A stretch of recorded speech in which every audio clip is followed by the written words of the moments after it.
রাজনীতির পট পরিবর্তনে আত্মগোপনে থেকেও চলছে ঢাকা উত্তর সিটি কর্পোরেশনের ১২ নম্বর ওয়ার্ডের সাবেক কাউন্সিলরের দখলদারিত্ব ও চাঁদাবাজি। মার্কেট দখল করে হাতিয়ে নিচ্ছেন লাখ লাখ টাকা। অসহায় মার্কেটের প্রকৃত মালিক।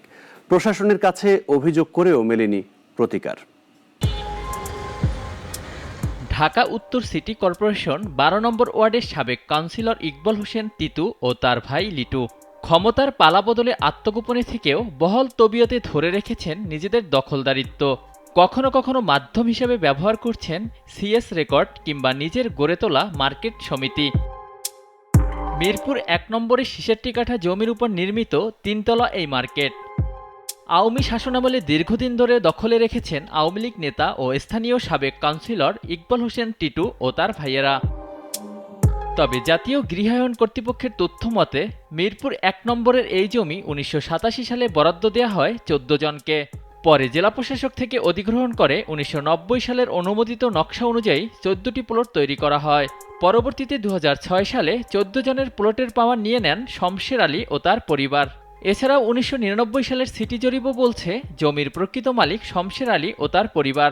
এসব ডকুমেন্টস থাকার পরেও মার্কেটের ভাড়ার টাকা তুলতে গেলে ১০ লক্ষ টাকা দাবিসহ কয়েক দফা হামলা চালায় টিটু বাহিনী। ভাড়াটিয়াদের একই ভাষ্য যে এখানে আপনাদের উপরে যেমন হামলা হয় আমাদের উপরেও বিভিন্ন ধরনের হুমকি ধামকির ফোন আসতেছে, আপনাদের ভাড়া দিলে আমাদের দোকানের এগুলোর কোনো নিরাপত্তা নেই, আমাদেরও কোনো নিরাপত্তা নেই, আমরা দোকান থেকে বের হতে পারবো নাকি স্বাভাবিকভাবে, সেটাও একটা চিন্তার বিষয়। হামলার সত্যতা মিলে ভাড়াটিয়াদের বক্তব্যেও।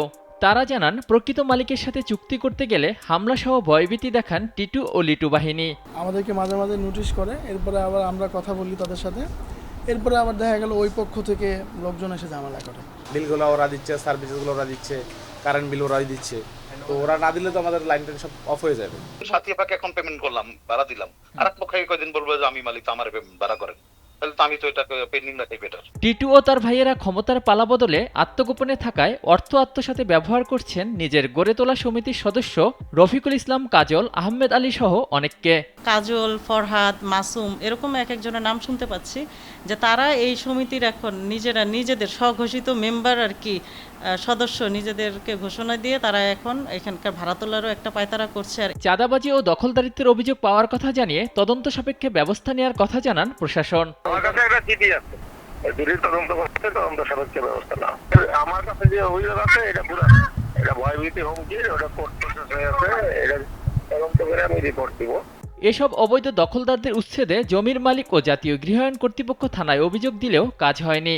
তাই বাংলাদেশ সেনাবাহিনীকে নিজেদের মার্কেট পরিচালনায় ব্যবস্থা করে দেওয়ার দাবি ভুক্তভোগীদের। সেনাবাহিনীর কাছেই সাহায্য চাচ্ছি। অলিউল রনি, নাগরিক, ঢাকা।